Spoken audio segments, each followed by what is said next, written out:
Je ne suis archi pas d'accord. Moi, ça fait 3 ans que je me le coltine. Bon, je me suis peut-être un peu chauffé. Sola dit j'accuse, moi je dis je m'excuse. On peut être gaucher sur le podcast ou pas? C'est rajouter une cerise sur un tas de merde, mais ça fait pas un clafoutis. Il a pas sélectionné un quarterback, il a pris un manager de chez Burger King. Il n'a pas de charisme du tout. Salut à tous et bienvenue dans un nouvel épisode du Front Office. Aujourd'hui, preview de la semaine 16. Et pour ça, je suis avec PA, comme d'habitude. Salut PA, comment ça va? Salut Alex, bonjour à toutes et à tous. Bah, écoute, ça va très très bien. Je t'ai lâché en début de semaine un Alex en remplaçant un autre, mais ça y est, je retrouve mon binôme de preview et ça me fait plaisir. C'est ça, hein. C'est les previews du chômage qu'on fait. Qui est dispo le mercredi à midi? Non? Bon, Alex, PA, allez. Duo traditionnel pour ça. Donc, non, ça fait plaisir, ça fait plaisir. Et puis, on a encore une belle preview, hein, on en profite. Il en reste, c'est l'antépénultième de la saison régulière. Voilà, ça y est, j'ai réussi à le caler, je suis content.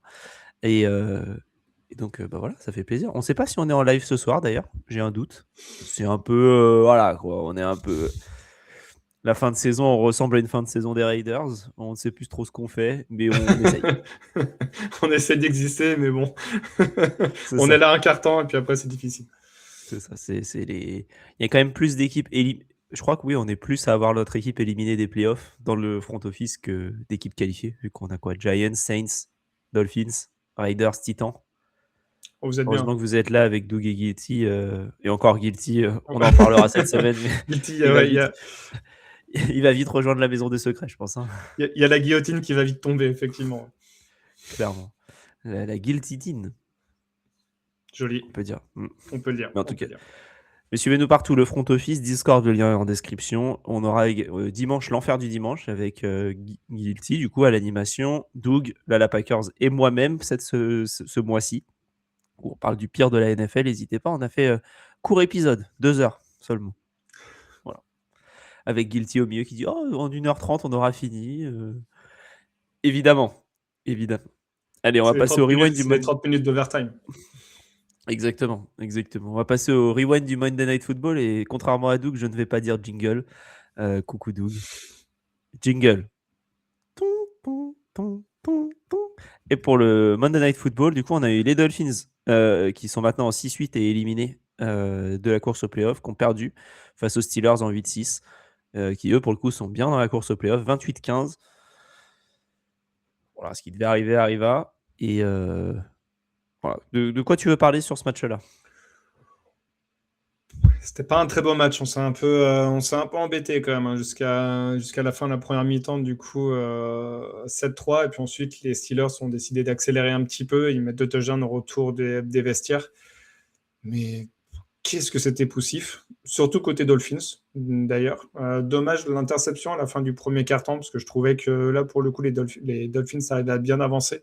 L'interception, elle est quand même assez vilaine. J'ai l'impression qu'il lance en double coverage, c'est un peu bizarre. Et underthrown en plus, elle est envoyée. Elle n'est pas au bon endroit et elle est envoyée sur 2 mecs. Donc, mais elle est envoyée dans les mains d'un Santé Samuel. Ouais. Il le fait beaucoup. Hein. Il l'avait fait contre les Saints aussi, où il avait envoyé sur du double coverage alors qu'il y avait autre chose à faire. Mais comme tu disais, vraiment, lancé extrêmement sous-dosé, un peu la marque de fabrique de tuage, j'ai l'impression, depuis plusieurs années, malheureusement. Puis à côté de ça, quand Waddle est un peu stoppé, tu sens que l'équipe elle a encore du mal à avancer, on le sait. C'est difficile à arrêter. Etienne est difficile à arrêter quand il est dans un bon match. Là, les Steelers ont quand même pris pas mal d'avance au retour de la mi-temps. Donc ça a forcé aussi les Dolphins à un peu plus lancer. Et, un peu compliqué, malheureusement. Par contre, du côté des Steelers, je trouve qu'ils sont sur une bonne dynamique. Ils ont eu un petit creux, là, un moment de moins bien avec les Ravens qui revenaient dans la division. On s'est dit, ah là, est-ce que ça va faire comme les années précédentes? Là, ils sont sur 2 victoires consécutives, l'une justement contre les Ravens et l'autre contre les Dolphins. Ils ont un calendrier aussi pas évident avec quand même les Lions et les Ravens sur les 3 prochaines semaines. Ils se positionnent bien dans la division, je trouve, et dans la conférence. Ils seront quand même pas bons à jouer, tu vois. C'est pas un discours que je pouvais tenir il y a 2 semaines encore. Donc, c'est bien. Ils ont su se remobiliser et tant mieux pour eux. Et j'ai été assez critique envers Aaron Rodgers sur sa période Jets. Je trouve que là, sur ce qu'il montre chez les Steelers, c'est un mec qui... une énorme intelligence, ça, évidemment que tout le monde le sait. Mais je trouve qu'il apaise aussi cette attaque-là. Et tu sens que quand l'attaque a un point de difficulté, Rodgers, il pose un peu le truc, il pose un peu le temps. Et puis à un moment donné, ils trouvent des solutions. Donc non, c'est intéressant quand même ce qu'ils proposent les Steelers sur ces derniers matchs. Je trouve que ça prend enfin l'attaque prend bien comme tu dis, Gainwell fonctionne bien Ouais. sur ce match-là, les tight ends aussi, que ce soit Smith qui fait notamment un touchdown à la course, ce qui est assez fou pour un tight end. Et comment même Darnell Washington aussi et Metcalf. Si vous n'avez pas vu son touchdown, je vous invite à aller le voir parce que déjà la passe elle est folle, la défense elle est bonne aussi. C'est ça qui est dingue, c'est La que défense est excellente. la défense est très très bonne et en fait non. Le mec il met son bras, il dit dégage. Moi je vais tout droit en fait, donc je sais pas où tu veux aller, mais moi j'y vais. Donc viens avec moi, viens sur mon dos, je t'amène ou reste par terre. Et ils sont restés par terre. Mais c'est fou parce que Metcalf, ça, encore une fois, comme tu disais, où ça prenait un peu du temps sur l'attaque des Steelers de manière globale. Metcalf, ça a toujours eu un niveau un peu moyen, je trouve, sur cette sur cette partie des Steelers. Pas du tout aux Seahawks. Mais alors là, sur ce match-là, quand il était impliqué, il a été vraiment bien impliqué et ça fonctionnait très bien. Et je trouve que de le mettre un peu en cachet et on l'utilise quand on en a besoin, c'est presque là où il est le plus dangereux. Ouais, je trouvais qu'il avait une utilisation un peu, en tout cas le coaching staff avait une utilisation de Metcalf très stéréotypée, c'est-à-dire qu'on le mettait à l'extérieur, long de ligne, et puis on balance des ballons à 50-50. Après, c'est Rodgers qui lance, donc c'est vrai que ça facilite aussi le 50-50, bien sûr. Mais on l'a vu, par exemple, le match contre les Vikings, où on le met un petit peu plus dans le slot, en couverture homme à homme, il bat son adversaire, et derrière, il y a eu touchdown, c'était quoi, 40 ou 50 yards. Là, de la même manière, alors, c'est une couverture de zone, mais il arrive à bien se défaire de son défenseur. Quand il est lancé, le frigo américain, si t'es pas linebacker, bon, personnellement, j'y vais pas. T'as dit que c'était MVS ou... Non, c'était contre les Vikings oui. en 4e ou 5e semaine, le match en Irlande. Parce que là, le touchdown d'MVS, c'est pareil. Oui, il brûle son cornerback et terminé, ouais. Mais celui-là, non, c'était couverture de zone. Il bat du coup son adversaire le plus proche. Puis derrière, quand il est lancé, perso, j'y mets pas l'épaule. Après, perso, je joue pour un NFL. Mais ouais. Si tu joues en NFL, t'aurais une autre épaule aussi. J'aurais une autre épaule, ouais, mais j'irai toujours pas, je pense. Ou un peu plus bas, du côté des chevilles ou des genoux. Et, il joue sale. Et saute par-dessus si tu veux. Je préfère me faire ridiculiser comme ça plutôt que de me faire envoyer à l'hosto. Mais non, c'est vrai que quand ce joueur-là est lancé, c'est assez flippant. Mais ouais, ça prend. Et comme tu disais, Gainwell, belle surprise cette saison. Du coup, Caleb Johnson, le rookie, lui, il est un peu disparu et depuis, c'était en tout début d'année, là où il fait son énorme erreur sur Special Team, c'était contre les Seahawks. On l'a plus trop revu sur le terrain et Gainwell a vraiment pris bien le relais. Et en même temps, Gainwell, c'est aussi un peu une double menace, qu'il est très bon aussi à la réception. Donc, ils ont trouvé pour l'instant un running back qui leur convient dans leur système de jeu. Donc, à voir sur la suite de la saison. On le sait, les Steelers, ça arrive à aller régulièrement en playoff. Maintenant, la marche supérieure, c'est de passer un tour. Ça fait très très longtemps, il me semble que c'est 2017, la dernière fois qu'ils ont gagné un match de playoff. Long, Donc, pour cette franchise, ouais, c'est très très long. C'était Big Ben le QB, quoi. C'est là où tu te dis que c'était long, quoi. Ouais, et après, ils ont perdu. C'était le premier tour contre les Jaguars quand ils font finale de conf. Donc, c'était 2018. Donc à voir. La division semble promise pour eux. Attention quand même, il reste quelques matchs assez compliqués. Mais on les attendra surtout en play-off. Et là, à voir s'ils réussissent à passer la marche supérieure. Ouais, pour l'instant, ce serait contre les Chargers qui joueraient si la saison s'arrêtait tout de suite. Et c'est un match qu'aucune des deux équipes n'a envie de faire, je pense. Non. Après, l'avantage, c'est qu'ils joueraient à domicile. Les Steelers, s'ils remportent la division. Donc, c'est toujours un plus de jouer à domicile quand on connaît la ferveur des supporters c'est l'Acrosure Stadium maintenant. Acrisure Stadium. Donc, ça serait bénéfique pour eux, effectivement. Exactement. Donc voilà, donc les Steelers qui prennent la main dans la division de l'AFC Nord, les Dolphins qui eux sont éliminés et n'ont pas été les seuls cette semaine, puisque les Chiefs aussi, les Bengals aussi ont été éliminés, et je crois que les Vikings ont été éliminés cette semaine également. 3 équipes en 6-8 et une en 4-10, tu vois. Donc 4-10, il a fallu attendre cette semaine, c'est dire le niveau de l'AFC Nord. De l'AFC, ouais. Très bien. Et PA, on va pouvoir maintenant passer tranquillement au preview avec le moment consulting. Tu vois ce livre ? Ce livre prédit l'avenir.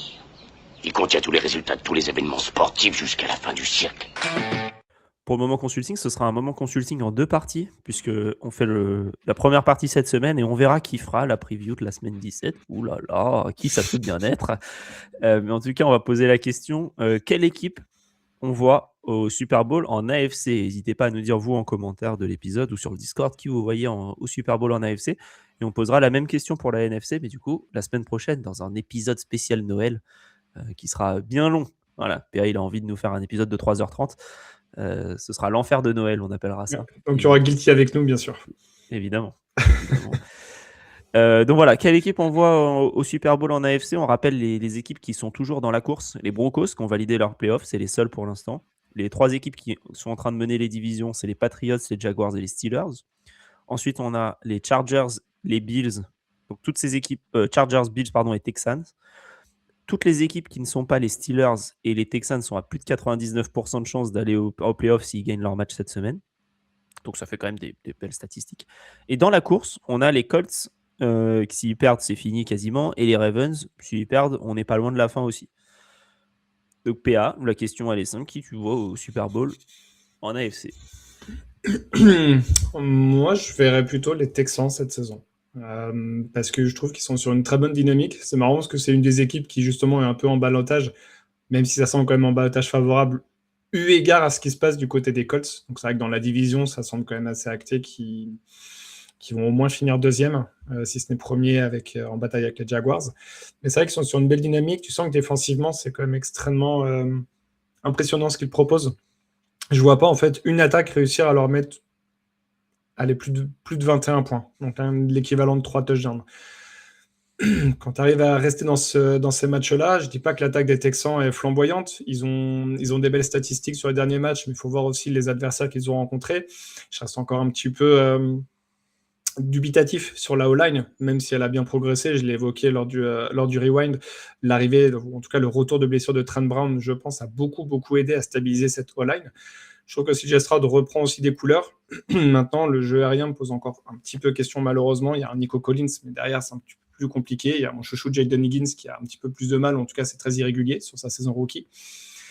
Mais malgré ça, cette défense, je suis un amoureux des défenses et je ne dis pas que c'est facile de gagner des titres avec une défense. La dernière qui l'a relativement faite, c'est les Broncos et ça date d'il y a 10 ans.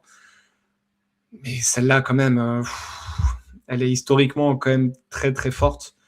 Et je pense que ça peut suffire, comme tu l'as évoqué, dans une AFC où il a fallu attendre la 15e semaine avec des équipes à des bilans négatifs pour qu'elles soient éliminées au play-off. Donc ça veut dire que c'est quand même une conférence qui est elle aussi extrêmement irrégulière. En tout cas, on ne sait pas sur qui s'appuyer réellement. Est-ce qu'il y a un favori qui se dégage? Peut-être les Broncos, dans l'idée, par rapport à la semaine dernière. Mais malgré tout, je pense que la dynamique peut énormément jouer. Et les Texans, ils ont traversé vraiment une période très difficile en début de saison. Là, ils reviennent extrêmement bien. On en parlait en off, mais ils sont sur une streak de 5 victoires consécutives. Donc voilà, tu sens que la dynamique, elle est vraiment très positive. Il y a un réel engouement pour cette équipe. Attention en play-off. On l'a vu l'année dernière, ils n'étaient pas favoris contre les Chargers. Ils les ont tapés. Alors, c'était à domicile, peut-être un petit peu plus simple, mais ils les ont tapés. Ils avaient perdu un peu difficilement contre les Chiefs. Les Chiefs ne sont pas présents, donc ça va permettre à plusieurs équipes de s'enlever ce complexe-là. Et je pense que les Texans, ils peuvent en profiter cette saison. Les Texans, c'est vraiment l'équipe qui peut faire chier tellement de monde. Mais on les connaît, ces équipes qui ont dit ils peuvent faire chier du monde. En général, si ta défense elle est dans un jour sans, pour le coup, ça peut être vite la catastrophe. Et je suis d'accord avec toi, pour le coup, top défense. Moi, ça faisait partie des équipes avec lesquelles j'hésitais. L'autre équipe avec lesquelles j'hésitais, c'était les Bills. Mais je vais partir plus sur un pic que j'ai fait avec des potes il y a un petit moment, mais c'était déjà les Broncos. Et je vais rester sur les Broncos parce que ce qu'ils montrent, pour moi, c'est largement suffisant dans une AFC compliquée. Je compte sur le fait que les Bills et les Patriots vont s'éliminer entre eux. Au moins, il y a une équipe qui va éliminer l'autre. Et du coup, il n'y aura pas les deux à aller taper sur le même moment. Si on a mais pour ça, il faut un Bills Patriots en première semaine de playoff pour que les Broncos y aillent. Les Broncos, je les vois pas taper les deux. Et et voilà. Donc il faudrait ça. Et les Broncos, c'est exactement ce que tu dis, mais je trouve avec une attaque qui fonctionne un peu mieux. Donc un peu étant le mot clé. Hein. Non, mais après, je te rejoins. Je l'ai évoqué justement lors du rewind. Moi, l'impression que Bonix me dégage est extrêmement positive. Maintenant, je trouve que tu parlais justement des défenses qui peuvent avoir un jour sans. Les Texans, ils m'ont pas montré pendant la saison qu'ils ont eu des moments sans, en fait, sur lesquels ils sont vraiment passés à côté. Les Broncos, ils nous l'ont un petit peu plus prouvé. Il y a eu des matchs où vraiment ils sont passés à côté et ils ont été sauvés par leur attaque. Là, par contre, je te rejoins. Donc, c'est une équipe un peu illisible. Quand la défense est dedans, parfait. Et si elle passe à côté en match de playoff, ouais. Là, j'attends de voir un Bonix avec vraiment l'épée de Damoclès au-dessus de la tête. Voilà. Je l'ai dit, hein, et je le répète, il me fait très belle impression cette saison. Je ne pensais pas qu'il allait pouvoir réitérer sa belle saison rookie. Il fait même encore mieux. Sur un match en playoff, quand bien même ça sera à domicile, si ta défense commence à prendre un petit peu plus de points qu'en saison régulière, je vais attendre de voir quand même ce que l'attaque des Broncos peut répondre. Ouais, ça me va très bien. Mais ouais, je pense que l'attaque des Broncos peut prendre le relais plus facilement. Et en tout cas, on aura une belle opposition là cette semaine et on va en parler puisque c'est notre gros projet Jingle. Parce que c'est notre projet! Pour le gros projet, c'est le match de la semaine. Et donc, le match de la semaine, c'est un match alléchant qui pourrait être une finale de conférence, en tout cas à l'heure où on parle, ou du moins, en tout cas, un match de divisional round. Ça, c'est certain. Ça pourrait l'être sans problème. C'est les Jaguars en 10-4 qui se déplacent au Mile High pour aller à Denver pour affronter les Broncos en 12-2. Des Jaguars qui pourraient assurer une place en playoff avec une victoire. Je suis quasi sûr. Hein. Déjà, ils sont à 96% de chance d'y aller. Donc voilà, donc ça devrait le faire. Mais avec une victoire, c'est sûr. Hein. Il y a peu de... En tout cas, les Ravens pourraient plus les rattraper. Et les Colts auraient beaucoup trop de mal également. Donc ce serait victoire. Les Broncos qui pourraient s'assurer le first seed avec une victoire et avec des résultats, avantagés de leur côté. Il faudrait une défaite des Patriots face aux Ravens. Il faudrait une défaite des Chargers face aux Cowboys et une défaite, et là c'est peut-être le plus dur, une défaite des Bills face aux Browns. Voilà, si c'est le cas, on en parlera. Si c'est le cas, c'est que Myles Garrett a explosé le record. Ouais, parce que là, Myles Garrett est à un sac du record, enfin un et demi du coup de le battre, mais voilà. Donc voilà pour ce match. Qu'est-ce que t'en penses, PA, après un super match de Trevor Lawrence, notamment la semaine dernière contre je ne sais plus, mais où il a fait un super match. Cardinals, il me semble. Ouais, bon, du coup, je retire ce que j'ai dit parce que c'était. Non, pardon, c'était les Jets. Les Cardinals, c'était les. Je retire les encore Texans. plus ce que j'ai dit. C'était les Texans qui qui les ont martyrisés. Ouais, on a deux quarterbacks qui sortent d'un très bon match la semaine dernière, Bonix et Trevor Lawrence.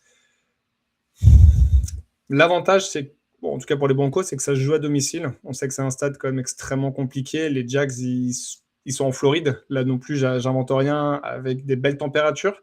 Là, ils vont aller devoir se déplacer dans un lieu où il va sûrement faire 0 degré, voire un petit peu moins. Ça sera notre instant météo. Match hyper intéressant en AFC. J'ai un petit peu de mal à ressortir un favori, effectivement. Je te rejoins là-dessus. Mais en tout cas, ça va jouer sur des forces assez similaires. Même si le jeu au sol, je trouve, des Jaguars est un peu meilleur que celui des Broncos, surtout depuis la blessure de J.K. Dobbins. Le jeu aérien commence à vraiment prendre de l'ampleur du côté des Jags, avec notamment Brian Thomas qui revient très bien, ou en tout cas qui arrive à se faire trouver par Trevor Lawrence, parce qu'il a eu 3 touchdowns sur le dernier match, il me semble. Mais à côté de ça, il y a l'énorme défense des Broncos. Donc, de Lawrence, ça fait un petit moment qu'on ne l'a pas vu sous pression face à une très bonne défense.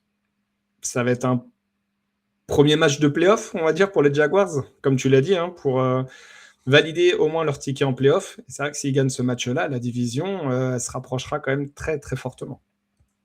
Il y a toujours les Texans qui leur soufflent dans le cou. Et au vu du reste du calendrier pour les Jags, où ils jouent encore les Colts, mais après les Titans, bon, on peut espérer que ça se passe bien. Mais la dernière fois que les Jaguars ont affronté une équipe qui était niveau playoff, c'était les Chargers. Ils les ont battus 35-6.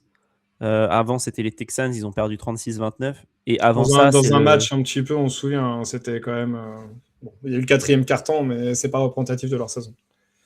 Et le match d'avant, surtout, c'était les Rams, où pour le coup, tu parles d'une grosse défense qui vient les faire chier. Ouais. Bon, mais ça remonte déjà. Hein. Ils avaient enchaîné le Seahawks-Rams, 2 très bonnes défenses. Ils avaient plutôt bien tenu contre les Seahawks, ça a été très compliqué contre les Rams, mais ça remonte à déjà plusieurs semaines, quasiment plusieurs mois, parce qu'on est à 2 mois maintenant. Il y a 2 mois, ouais. Donc voilà, ils sont aussi à égalité dans les confrontations directes contre les Texans. Donc il faudra sortir les calculettes si les Jaguars perdent et que les Texans gagnent pour savoir qui sera en tête de la division.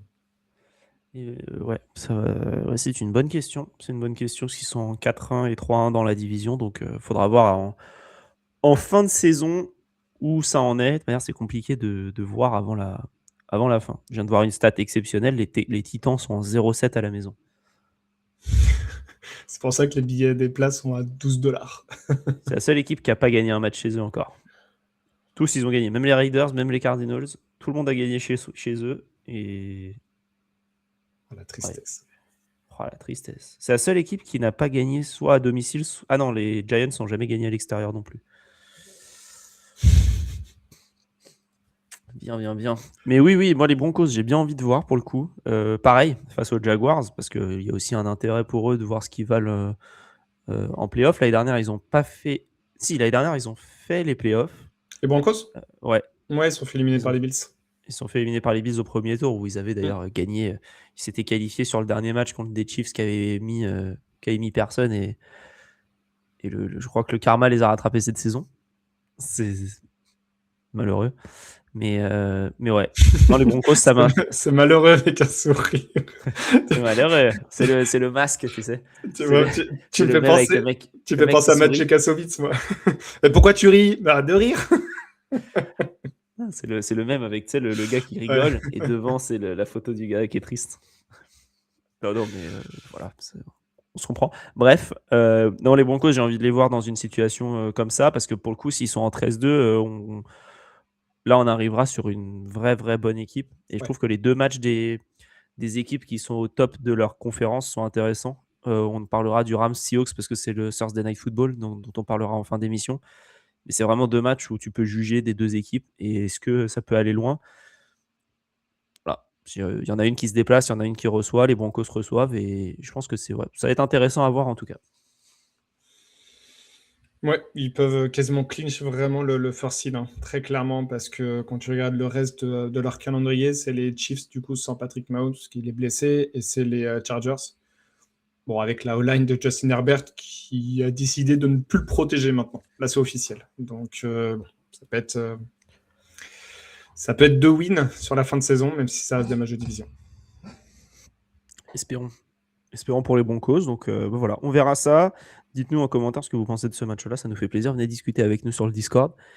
Et on va maintenant passer, PA, aux heures sup. J'ai dit travailler plus pour gagner plus. Bah oui. Bien sûr. Pourquoi? Parce que vous croyez qu'en travaillant moins, vous allez gagner plus? Pour les heures sup, c'est la même question que d'habitude. Un joueur, un match, peu importe. PA, quel match tu as envie de suivre dont on n'a pas déjà parlé? C'est un match dont on n'a pas déjà parlé, mais on en a parlé il y a 2 semaines déjà, et c'est 2 équipes dont on a déjà beaucoup parlé, mais effectivement, elles sont aussi leaders de leur division, si on peut dire. C'est les Packers qui se déplacent chez les Chicago Bears, et ce match-là prend une double importance. La première, c'est pour la tête de la division, bien sûr, comme il y a 2 semaines déjà. Et la deuxième, c'est aussi de voir comment les Packers vont se relever de la blessure de Micah Parsons, où ça a été officialisé que les ligaments ont été touchés. Donc voilà, il en a pour 6 mois minimum, je pense. En tout cas, fin de saison terminée, bien sûr. Ils ont eu également d'autres blessures, il me semble. Je crois qu'il y a un linebacker qui est blessé. Enfin, ça a été un peu une hécatombe sur le dernier match. En plus, dans une défaite. Donc, ça aide pas. Je pense qu'eux, on parlait de dynamique pour les Texans, par exemple, ou pour les Broncos. Eux, j'ai l'impression que leur dynamique va être extrêmement négative jusqu'à la fin de saison. Entre ces pertes-là, la défaite contre les Broncos. S'ils perdent contre les Bears, ouais, attention à la fin de saison ultra galère de leur côté. On rappelle, ils n'ont pas de premier tour de draft l'année prochaine parce qu'ils l'ont tradé pour Micah Parsons. Donc, ils n'ont même pas ce truc-là d'aller prendre, maintenant que la saison est terminée, qu'on n'est plus en playoff, on va prendre le meilleur pick à la draft. Non. Déjà que ça n'existe pas vraiment en NFL dans l'absolu, mais pour eux encore moins parce qu'ils n'ont pas le pick. Sur ce match-là, on verra au niveau des pronostics, mais j'ai une équipe qui joue à domicile, qui est dans une super dynamique. Je le répète beaucoup, mais c'est vrai que sur les dernières semaines, je trouve que ça a beaucoup d'importance. Là, les Packers, c'est violent, comme ce qui leur est arrivé sur les 2 dernières semaines. C'est dur à voir comment ils vont se relever. Ça me paraît quand même très compliqué pour eux la fin de saison. Les Packers avec je trouve ça très marrant, le seeding en NFC. Parce que les Packers, s'ils perdent ce match, ils ont 77% de chances d'aller en playoff. Ils sont 7e aujourd'hui de la division. Si les Bears, qui sont 2e, perdent le match, ils ont 60% de chances d'aller en playoff. Pourquoi? C'est pas très logique tout ça. Il doit y avoir des histoires de tie-breaking, évidemment, qui sont Ouais, qui sont pas, puis les qui Bears, sont pas les claires. Bears finissent par les Niners et les Lions. C'est peut-être ça qui joue aussi un petit peu. Ça doit peut-être jouer un petit peu, ouais, effectivement. Mais non, mais pour le coup, tu as raison, hein, les Bears, s'ils gagnent, allez, bon courage pour les rattraper, le reste de la NFL. Ouais. En tout cas, les 8, 9, 10, plutôt, hein, parce que c'est vraiment ça qui est important. Enfin, 8 et 10, surtout, parce que les Panthers, on n'en parle plus, hein, c'est uniquement via la division. Et les Bears, ça marche bien. Mais défensivement, ça marche bien encore, hein. On l'a vu la semaine dernière. Et Packers, moi, sans cette défense, j'ai peur. Bah, sans Micah Parsons, tout simplement, parce que c'était vraiment Oui, voilà, oui. le cœur de cette défense. Et on l'a vu, hein, quand il est sorti, les cornerbacks, tout de suite, ils ont été beaucoup plus ciblés, mieux ciblés, et on a vu les lacunes. On le sait, hein, quand un pass rusher vraiment élite, et il y en a peu dans la ligue, bah, ça aide toutes les squads défensives. Quand tu le retires, bah, ça va vraiment faire apparaître, je le répète, mais les lacunes de cette défense. Donc Pas on que de verra, la défense, hein. pas que de la Parce défense. qu'on Non, va voir les lacunes de l'attaque aussi. et c'est pareil, oui, j'évoquais les blessures en défense, mais en attaque, il y a un Zach Tom, donc le tackle droit aussi, qui est blessé. Et je crois que c'est duré un peu indéterminé. On ne sait pas trop quand il va revenir, si c'est même pas fin de saison dans l'absolu. Ouais, c'est vraiment une fin de saison extrêmement galère. Et c'est, je dirais même essentiellement pour ça qu'on n'a toujours pas enterré les Lions dans l'absolu. Hein, parce que les Lions ne rassurent pas du tout. Mais c'est vrai que de voir les Packers dans cet état-là, ça donne une mini-chance aux Lions d'aller faire les playoffs. Alors, bon, sans ces blessures-là, je pense que même si ce n'était pas mathématiquement fait, je pense qu'on aura déjà un peu enterré les Lions. On se serait dit, bon, bah, on a les 7 pour la NFC, quoi. Donc, ça relance un petit peu cette saison, malheureusement pour les Packers. Mais ça va être un match intéressant et ouais, à voir comment ils se relèvent de tout ça. Ouais, les Lions, là, ouais, on pourra en parler un petit peu. Mais oui, c'est vrai que les Lions, s'ils gagnent et que les Bears perdent, tu as une victoire. Et au final, c'est vrai que tu as le dernier match qui peut être intéressant entre les Lions et les Bears. Sachant que savoir qui y va, quoi. si les Lions s'y gagnent, du coup, ils ont eu 2 victoires contre les Bears, donc ils passeront automatiquement devant. Oh, ça pourrait être un beau choke encore, hein.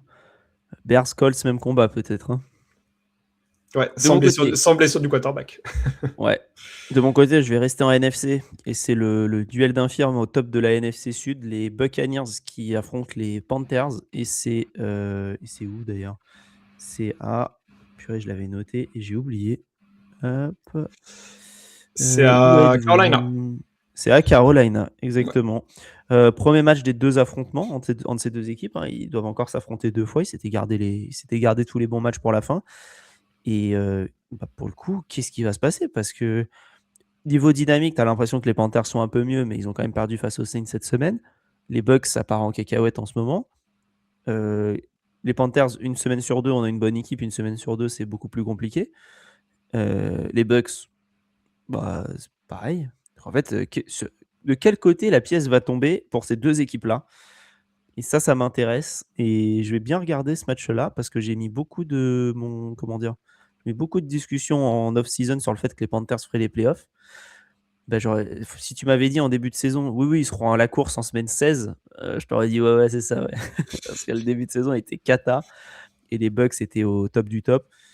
Bah, au final, voilà, la NFC Sud redevient la NFC Sud et avec une équipe qui sera en playoff avec maximum 17. C'est pas beau. C'est pas beau, mais on va suivre parce que pour le coup, je continue de penser pour le coup que quelle que soit l'équipe qui va en playoff, t'as pas envie de l'affronter parce que ce sera sur une bonne dynamique et les Panthers sont chiants, les Bucks sont chiants. Et si tu joues les Seahawks, comme ça a l'air d'être le cas et ce qui va se passer potentiellement, bah les Seahawks, est-ce qu'ils font peur encore à beaucoup de monde? Je suis pas sûr. Défensivement, oui, mais offensivement, non. Donc voilà, je suis assez intéressé sur ce match-là. PA, je te vois sourire et je te laisse la main. Ouais, on va s'intéresser à ce match-là parce que c'est le seul match intéressant de la slate de 19h, quoi. Je l'ai évoqué lors du Rewind. T'es dur. Il y a Jets Saints Oui, et il y a ça demande. Bengals Dolphins. Voilà, je pense que tu as tout dit. C'est vrai qu'il n'y a pas grand-chose. Hein. Non, il n'y a pas Il y a- grand-chose. Si, il y a le match de Stranger Things, puisqu'il y a Billy Brown. Donc, il y a Bills Brown. Donc, si tu rajoutes Millie Ah oui, devant, Millie Billy Brown. Millie Bills Brown. Belle pub pour la sortie de la deuxième partie le 26 décembre, on le rappelle. Putain, c'est Bobby, c'est pas Billy. Ah là là. Ah oui, c'est vrai. Vache. C'est Bonnie maintenant en plus, putain. Ouais, la blague tombe à l'eau. C'est pas grave. Pourquoi elle s'appelle Bonnie maintenant? Elle a changé de prénom? Alors maintenant, elle s'appelle Millie Bonnie Bon Jovi. Ok, bon. Parce qu'elle s'est mariée avec le fils de. De John Bon Jovi? Ouais. Putain, ça c'est la classe. Elle va pouvoir live in on a prayer. Je voulais pas la faire, merci beaucoup, tu m'as sauvé. Ouais, non, je l'ai évoqué lors du rewind. Pour moi, c'est pas la meilleure équipe qui gagnera la NFC Sud, ça sera la moins mauvaise. Et je te rejoins pas sur la partie justement en playoff. Pour moi, ça sera. Parce que ce sera chez eux. Ça sera chez eux, mais les Buccaneers, ils ont reçu chez eux l'année dernière, ils se sont fait sortir assez lamentablement, il me semble. Oui, contre les Commanders. Donc, je sais pas, je crains aucune de ces équipes de NFC Sud, malheureusement, je dirais. Et en fait, quand tu regardes les équipes qui peuvent être 5e en NFC Sud, les Niners ou les Seahawks, ou les Lions dans l'absolu, Ou les Bears ou les Packers. ou les Bears ou les Packers, ouais, il y a un monde qui existe sûrement où les Buccaneers ou les Panthers peuvent gagner. C'est le upside down, hein, pour reprendre Stranger Things. Celui-là, il est plus down que up. Donc, bon, je sais pas. Oui, il va être intéressant parce que c'est la course à la division et c'est toujours intéressant de voir un champion de div. Moi, c'est surtout les Bucks. Maintenant, Hein. Les Bucks, pour le coup, s'ils prennent une bonne dynamique et qu'ils arrivent au playoff et qu'on retrouve les Bucks du début de saison, où ils gagnent sale mais ils gagnent, t'as pas envie de les jouer, je pense. Ouais, mais j'ai l'impression qu'il y a trop de blessures. Mayfield, pour moi, il joue blessé. Parce que, enfin, vu son downfall de niveau, ça me semble Il fait compliqué. une Samuel Umtiti, il met les Bucks sur son dos et après on va dire ah bah fin de carrière. Peut-être, avec un plus joli chèque que Samuel Umtiti, non, absolument. Mais et la défense, ça manque beaucoup de pass rush. On a vu certaines signatures là, ils ont fait revenir JPP, Jason Pierre-Paul.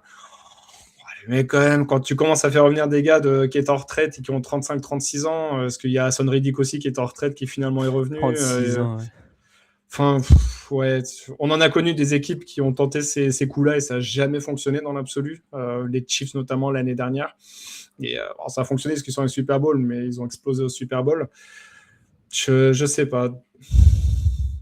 Je reste très 50-50 entre deux équipes, que ce soit les Bucks ou les Panthers. Ça me fera plaisir de les voir en playoff, mais je pense malheureusement que ça sera un petit tour et puis s'en va. Et dans l'absolu, peut-être que ça serait mieux dans la montée en puissance des Panthers d'aller un petit peu en playoff, de voir ce que c'est pour cette jeune équipe dans l'absolu et de tester un match de playoff, de se faire sortir possiblement, mais voilà, pour le bien de cette équipe, peut-être que ça serait mieux pour les Panthers. Maintenant, j'ai dit, moi je suis 50-50 entre les deux et pour moi ça ira pas plus loin qu'un tour de playoff, mais je te dis, intéressant parce que match de 19h et puis match de division. On me dit que dans l'oreillette que les Bucks sont en discussion avec Ed Reed. Ouais, ça serait beau. Bah attends, ancien premier tour. Hein. Oui, il était aux Saints en plus, donc s'il habite encore en Louisiane, sur sa fin de carrière, il était aux Saints. Non, il a fait Jets en fin de carrière. Ah, il a fait Jets. Ravens, Texans, Jets. Ouais, bon. Mais bon, pour être intéressant, hein. Imagine un petit duel Ed Reed, Philippe Rivers. On a tous envie de voir ça. Oh, On va rembobiner les cassettes. 2010 salive. Hein. Il y a une image qui est sortie où il y avait une quadrifenêtre et tu avais Rivers, Brady, Breeze et c'était qui le dernier? Big Ben sûrement. Tony Romo. Tony Romo dans chaque fenêtre. Ah là, c'était retour en 2012, c'était magnifique. Ouais. Je précise, hein, c'est évidemment une blague et il n'y a pas de discussion avec Ed Reed qui est malheureusement trop jeune. Pour l'instant, pour eux, ils attendent 2-3 ans. Exactement. Allez, Pierre, on va pouvoir passer maintenant au 2-minute warning.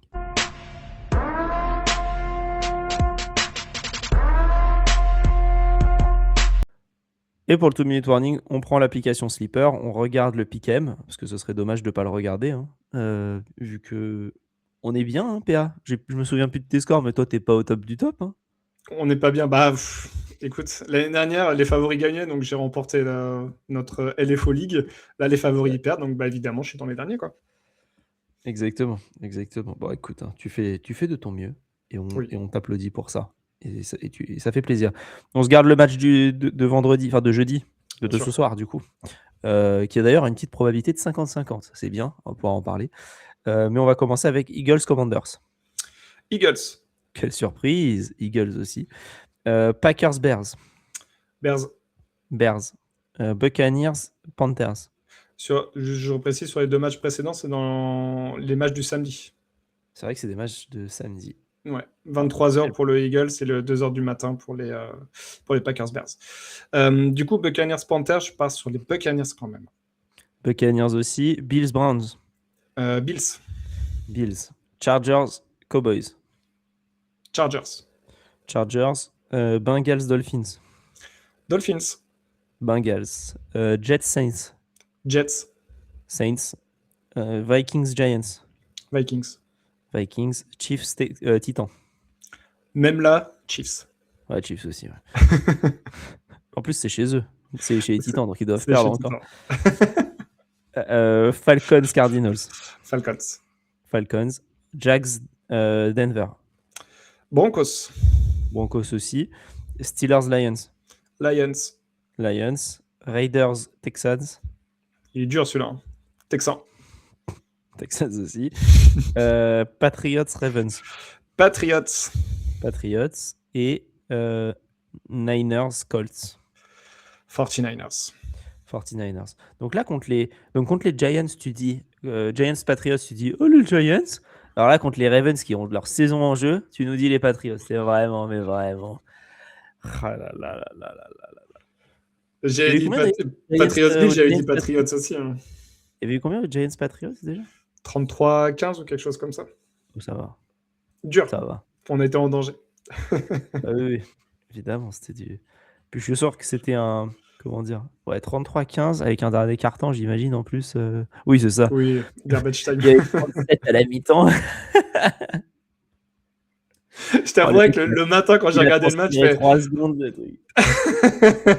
Ouais, le matin, c'était bien. C'était bien. Dazn me l'a mis à l'envers parce qu'il n'y avait pas le format 40 minutes, donc ça m'a mis grave à la bourre.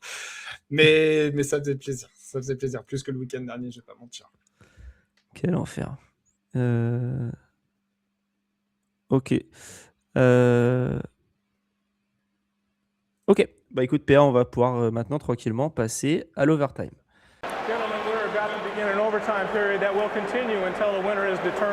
Oui, mais dépêchons-nous, je n'ai que quelques heures.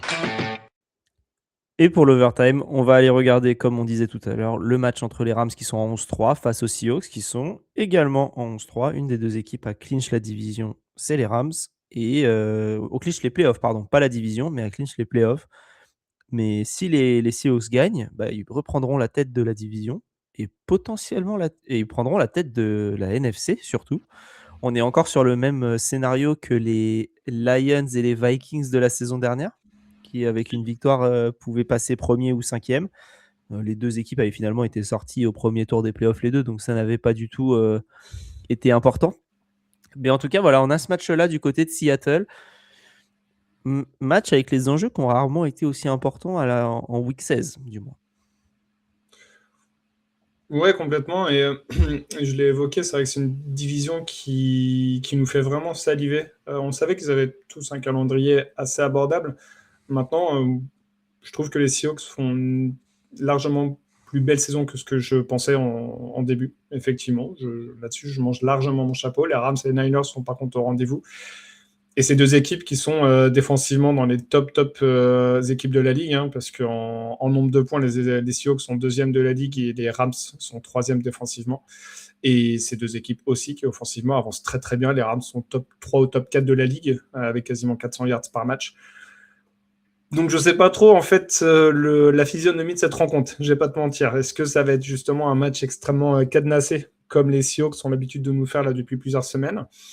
Est-ce que les Rams vont réussir à faire sauter un peu le verrou et à mettre 25-26 points, comme ils ont fait aussi sur les dernières semaines?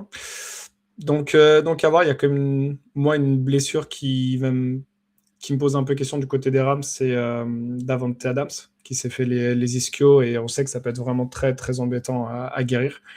Donc je pense pas qu'il va jouer ce match-là vu comment il s'est tenu la cuisse lors de sa course lors du dernier match. Je pense pas qu'il sera prêt en plus sur une semaine courte. Mais ça va être un match intéressant effectivement. C'est 2 très belles défenses. Mais les Rams ont montré plus de choses offensivement sur les dernières semaines. Donc, mais c'est un match à Seattle.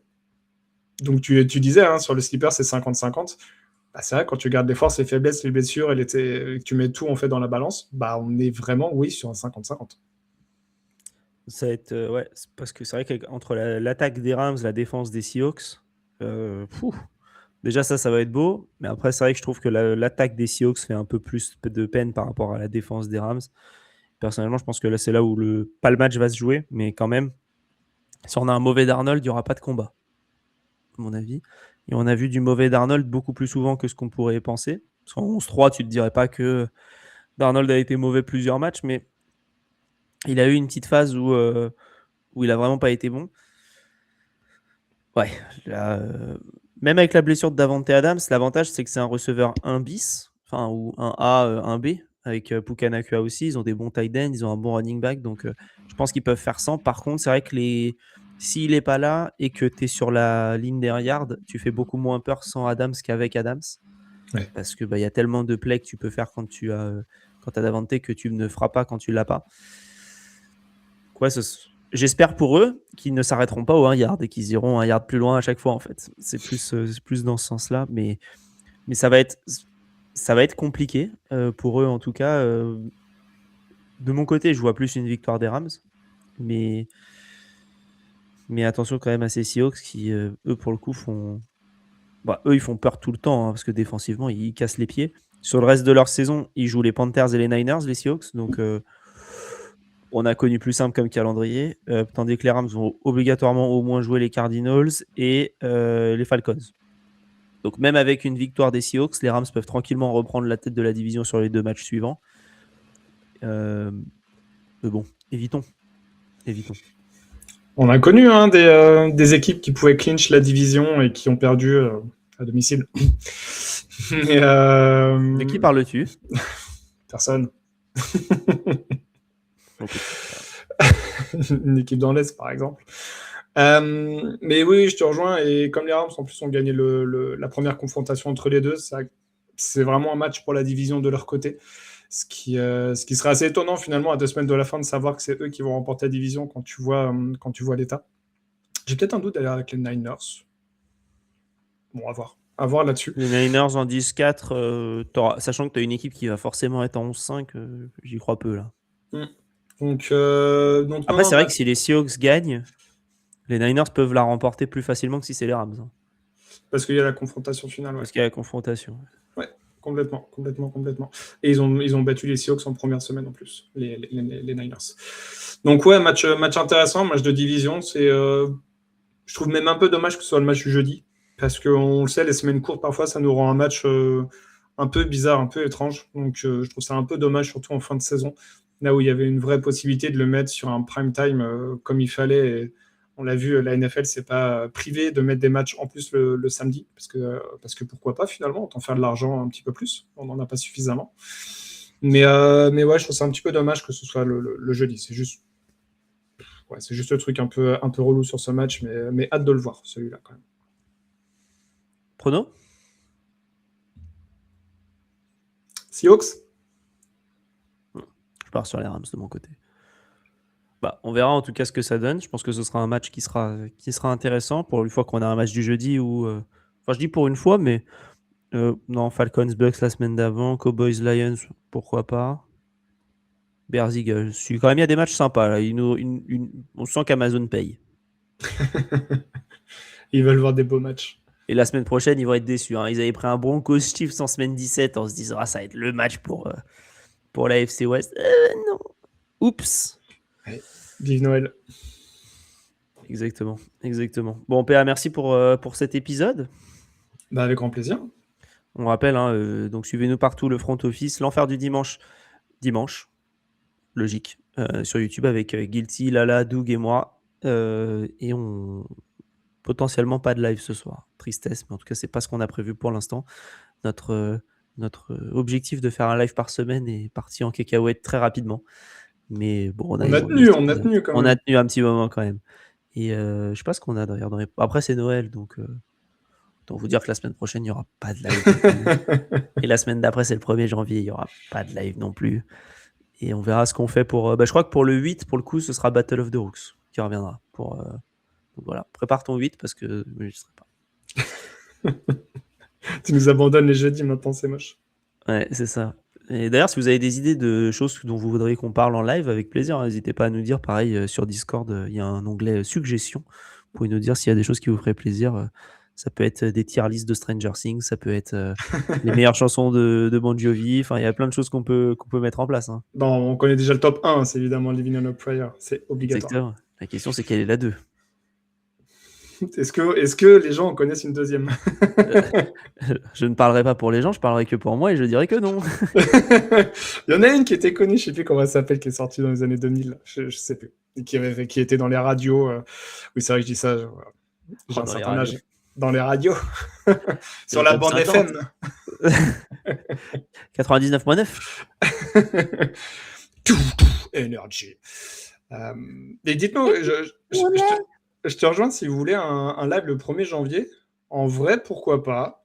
Pourquoi pas? Ça peut être cool, un petit moment d'échange et tout. Tu vois, pas un truc très long, mais voilà, si vous avez la tête, ouais, on va éviter. Tout ça pour pas les tenir jusqu'au 4 janvier, c'est chiant. Pourquoi noter quelque chose que je ne ferai pas? Voilà. Ou pourquoi attendre le 1er janvier pour noter des choses que je ferai alors que je peux très bien les faire sans attendre le 1er janvier, tu vois. C'est philosophique, c'est bien. Bien sûr. Tu sais, quand je suis au bout du rôle comme ça. Podcast philosophie, podcast astronomie. Ouais. Podcast Stranger Things. Non, on tient quelque chose. On tient quelque chose. Exactement. Mais ouais, dites-nous si vous êtes chaud pour le 1er janvier, si vous pensez être présent et tout, ça peut être cool à faire. Un petit truc d'1 heure, 1 heure et demie, ça peut être stylé à faire. Exactement. Puis ça peut être n'importe quand, c'est ça qui est bien aussi. On n'est pas obligé de rester à 21h. Exactement. Et ça, c'est bien. On va faire un live club pro, PA. Oh putain, ouais. Mais en plus, je crois que le 1er janvier, il y aura le dernier épisode de Stranger Things qui sera sorti. Parfait. On fait un live réac. Enfin, je me farcisse tout Stranger Things, j'ai jamais regardé un épisode. Ah, merde. Et pourquoi lui, il est comme ça? Oui, attends, alors, faut que je t'explique. Je vais t'expliquer. J'ai tout expliqué, Alex. Pourquoi c'est rouge, là? Bon, PA, merci si vous êtes resté jusque-là. Ça fait plaisir. Dites-nous votre meilleur personnage de Stranger Things dans les commentaires, comme ça on saura que vous êtes allé jusqu'au bout. Et on pourquoi vous il a souhaite. pas dedans Tout de suite, tu amènes les gens vers une décision qu'ils n'auraient pas prise. Exactement. C'est triste. C'est comme avec ton fils, tu le pousses à être fan des Patriots. Le pauvre. Alors, il est un peu plus les Bills parce que comme il sait qu'on lui a promis un maillot si jamais les Bills remportaient la division, crois-moi qu'il veut que les Bills gagnent. Ça peut se faire en plus. Hein. Ça peut se faire malheureusement, ouais. Aïe. Ouais, on va pas en parler. Aïe. Plus de 3 semaines. Allez. Bon, bonne journée à tous. Merci d'avoir écouté jusqu'ici. À dimanche et vive le football.